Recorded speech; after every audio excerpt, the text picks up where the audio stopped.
वाह, thank you so much अद्भुत गीत ने માટે। आगे बढ़ो मेरे प्रियो, क्रूस उठा के चलो। हाँ, दुख हो या गम बढ़ते चलो, प्रभु हमारे साथ है।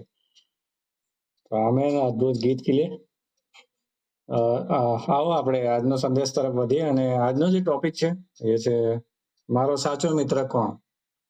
અને આપણે વચન વાંચીએ લુક એનો 10મો અધ્યાય અને એની 30 કલમથી આગળ વાંચીએ. લુક 10મો અધ્યાય અને 30 કલમથી લઈને 37 કલમ સુધી વાંચીશું. અહીંયા એક અદ્ભુત એક ઘટના પ્રભુ ઈસુ મસીહ અહીંયા દર્શાવે છે. હું વાંચીશ તમારા માટે. લખ્યું છે કે ઈસુએ ઉત્તર આપ્યો કે એક પુરુષ યરુશલેમથી યરીખો જતો હતો અને તે લૂંટારાના હાથમાં પડ્યો અને તેઓ તેના લુગડા ઉતારી લઈને તથા તેને મારીને તેને અધમો મૂકીને ચાલ્યા ગયા. દેવયોગે એક યાજક તે માર્ગે થઈને જતો હતો અને તે તેને જોઈને બીજી બાજુ ચાલ્યો ગયો. એમ જ એક લેવી પણ તે ઠેકાણે આવ્યો, ત્યારે તેને જોઈને તે પણ બીજી બાજુએ ચાલ્યો ગયો.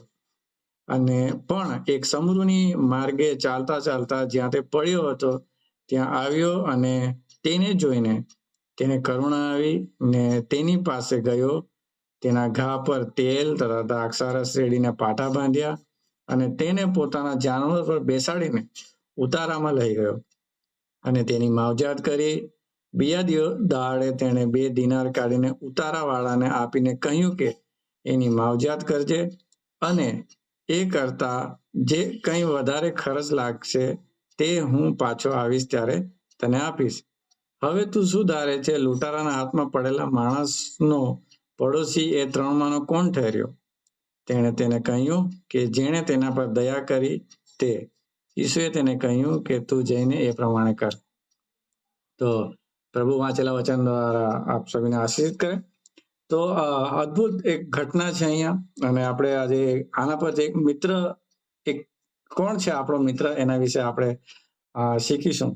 તો મિત્રતા એક શબ્દ છે, તે અદ્ભુત એક દુનિયાનો એક અદ્ભુત એક શબ્દ છે. જેમ કે માતા પિતા છે, ભાઈ બહેન છે, એની અંદર એક મિત્રતાનો એક શબ્દ છે. તે એક સુંદર શબ્દ છે આ દુનિયાનો, અને જેની અંદર આપણે એકબીજા જોડે સુખ દુઃખની વાતો વેચીએ છીએ, એકબીજા જોડે આનંદનો અનુભવ કરીએ છીએ, એકબીજાની મદદ કરીએ છીએ, એકબીજાની સહાયતા કરીએ છીએ. અને આપણે આપણા જીવનને ઘણી એક એમને નસીબદાર માનીએ છીએ કે આપણા કોઈક મિત્ર છે. એને મિત્ર એક આપણા એકલ વાયુ જીવન હોય એના શું કરે છે, એને આપણને મદદગાર સહાયતા રૂપમાં એ હોય છે. પણ જેમ સમય બદલાય છે, જેમ જગ્યા બદલાય છે, તેમ મિત્રો પણ બદલાય છે.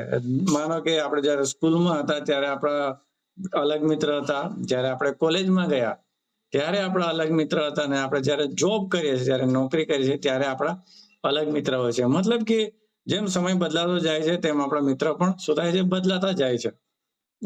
અને આ જે મિત્રતા હોય છે એની અંદર આપણે તમે જો ધ્યાન આપ્યું હોય તો એ મિત્રતાની અંદર એક શરત હોય છે. જે શરતની ઉપર આપણી આ જે સંસારની મિત્રતા છે એ ટકેલી હોય છે. કેવી શરત? કે આપણે કોઈ કોલેજ કે સ્કૂલના મિત્રની વાત કરીએ તો કોઈક શરત મૂકેલી કે તું મને લેસન લખી આપજે તો હું તારા માટે આ કરીશ, તું મારા માટે ચોકલેટ લાવજે તો હું તને આ લેસન કરી આપીશ. કે ઘણી બધી એવી શરતો હોય છે, રાઈટ? કે તું મને આવું કરી આપશે તો હું તને આમ કરી આપીશ. પરંતુ જ્યારે આપણે એક સાચા મિત્રની શોધ કરીએ છીએ, જ્યારે આપણે સાચો મિત્રને આપણે દુનિયાની અંદર શોધીએ છીએ, ત્યારે આપણા વિશ્વાસી માટે એક ઉત્તમ અને એક પવિત્ર નામ આવે છે. એ છે પ્રભુ ઈસુ મસીહ. અને પ્રભુ ઈસુ મસીહ જે છે આપણો ઉત્તમ અને એક પવિત્ર અને સાચો એ મિત્ર છે. કેટલો અદ્ભુત બાબત છે. જેમ આપણે આ ઘટનાની અંદર વાંચી તો આ ઘટના એક ચિત્ર છે. માનો એક માણસ છે જે આપણે છે, અને એને લૂંટારો આવીને શું કરે છે, મારીને અધમો કરીને ચાલ્યા જાય છે. મતલબ કે એક માણસ છે અને એનું ચિત્ર એવું છે કે એક શૈતાન જે છે એ માણસને શું કરે છે, પાપમાં પાડીને એને અધમો કરી નાખે છે. જ્યારે અધૂરો થઈ જાય છે ત્યારે શેતાન શું કરે છે? એ ભાગી જાય છે.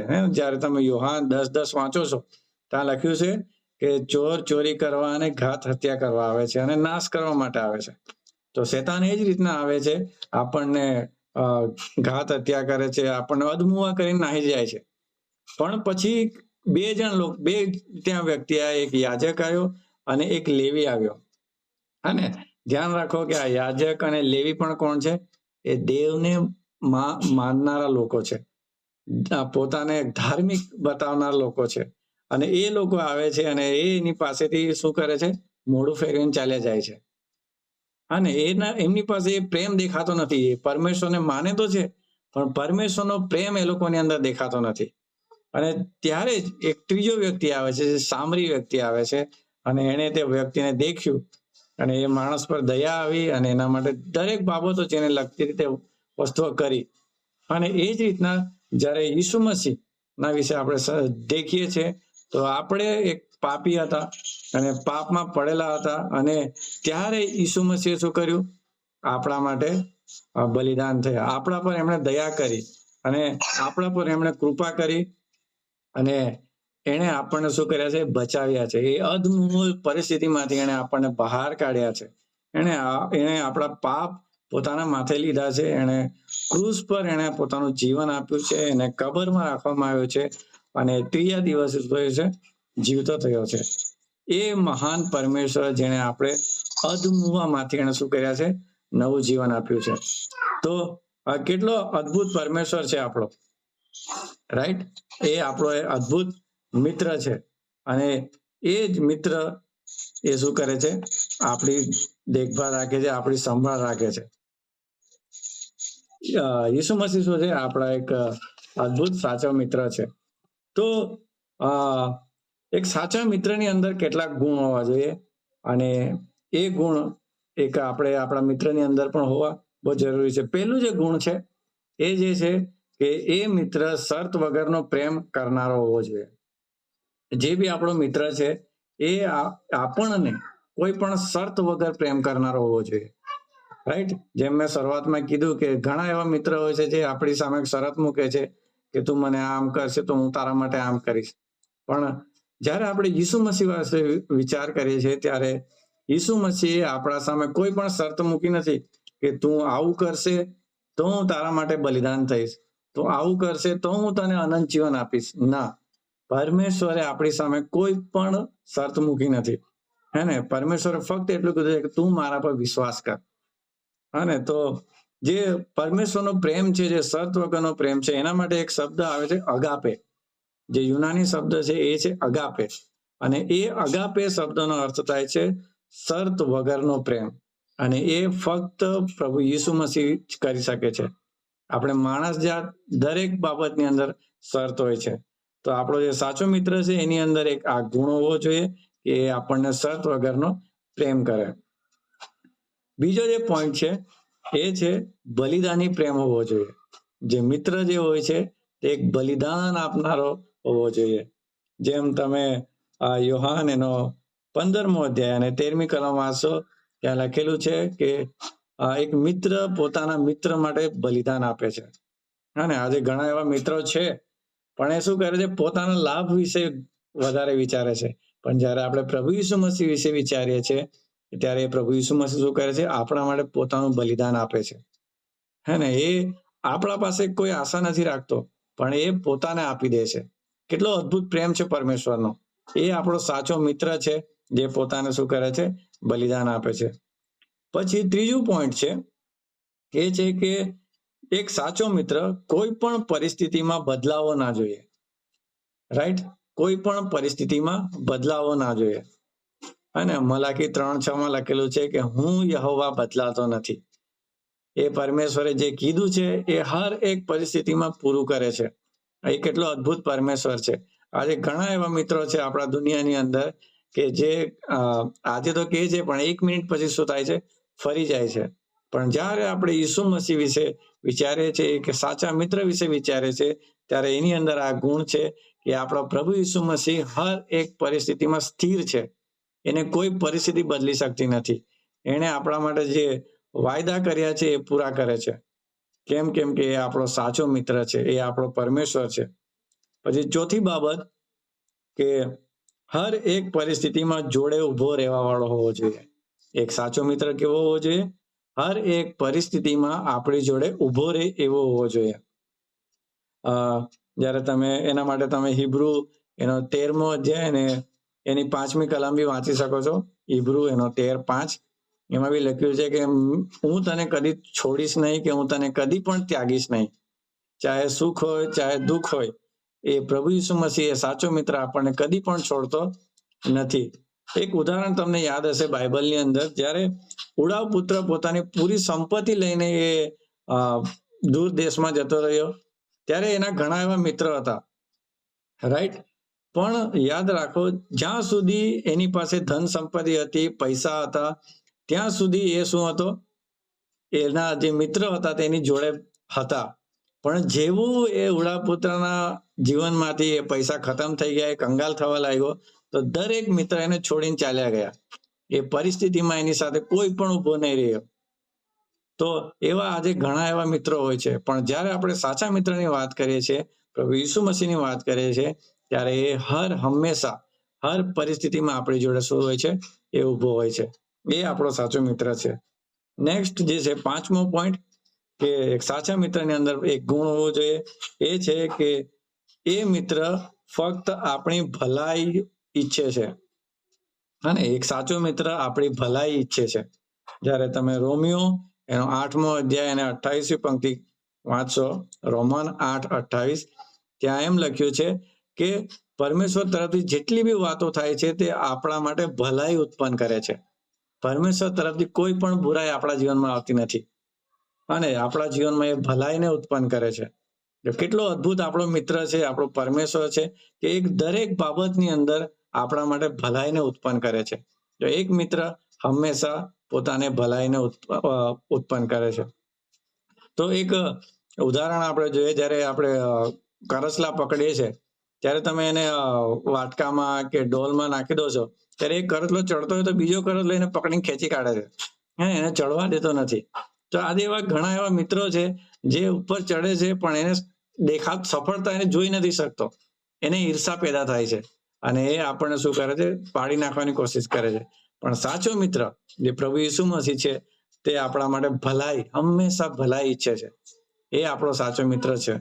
પછી 6થો પોઈન્ટ, કે આપણા દરેક સવાલનો જવાબ એમની જોડે હોય છે.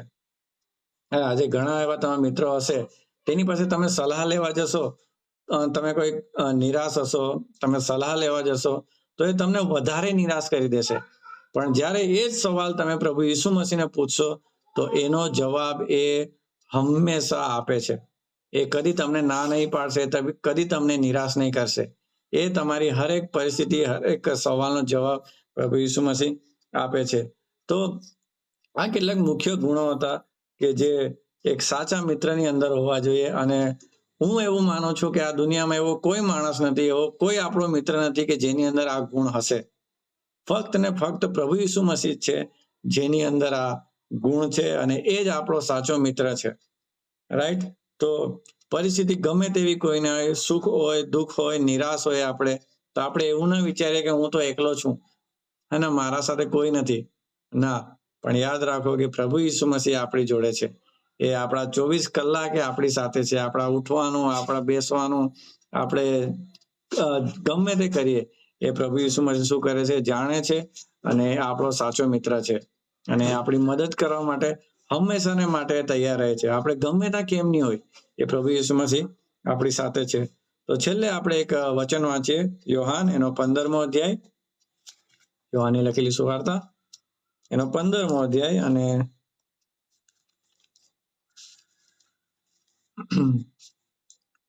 12-15 કલમ વાંચીએ.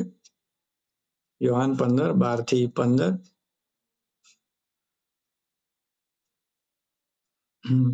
અહીંયા લખ્યું છે, મારી આજ્ઞાઓ એ છે કે જેમ મેં તમારા પર પ્રેમ રાખ્યો છે, તેમ તમે એકબીજા પર પ્રેમ રાખો.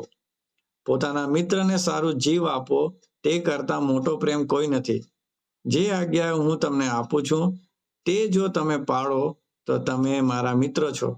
હવેથી હું તમને દાસ કહેતો નથી, કેમ કે પોતાનો શેઠ જે કરે છે તે દાસ જાણતો નથી, પણ મેં તમને મિત્ર કહ્યા છે, કેમ કે જે વાતો મેં મારા બાપ પાસેથી સાંભળી હતી તે બધી મેં તમને જણાવી છે.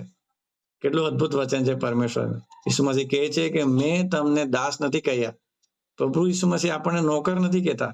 એ શું કહે છે કે તમે મારા મિત્ર છો. હા ને, અને પ્રભુ ઈસુ મસીહ આપણાથી કોઈ વાત છુપાવી નથી. આજે ઘણા મિત્રો છુપાવે છે, પણ પ્રભુ ઈસુ મસીહ એવા નથી. પ્રભુ ઈસુ મસીહ શું કરે છે, આપણી દરેક બાબતને એ સ્પષ્ટ રાખે છે, દરેક બાબતો આપણને જણાવે છે, અને એ આપણને શું કહે છે કે એ આપણો સાચો મિત્ર છે. તો કેટલું અદ્ભુત છે કે આ દુનિયાની અંદર ઘણા એવા મિત્ર હશે તમારા, પણ સૌથી પહેલા જે લિસ્ટમાં આવવો જોઈએ તે છે પ્રભુ ઈસુ મસીહ, જે આપણો સાચો મિત્ર છે, જે હર એક પરિસ્થિતિમાં આપણી સાથે છે. એ શરત વગરનો પ્રેમ કરે છે, આપણને બલિદાની પ્રેમ કરે છે, અને આપણી હરેક પરિસ્થિતિમાં આપણી સાથે ઊભો છે. તો આજના વચન દ્વારા પ્રભુ આપ સભીને આશીષિત કરે. આમેન.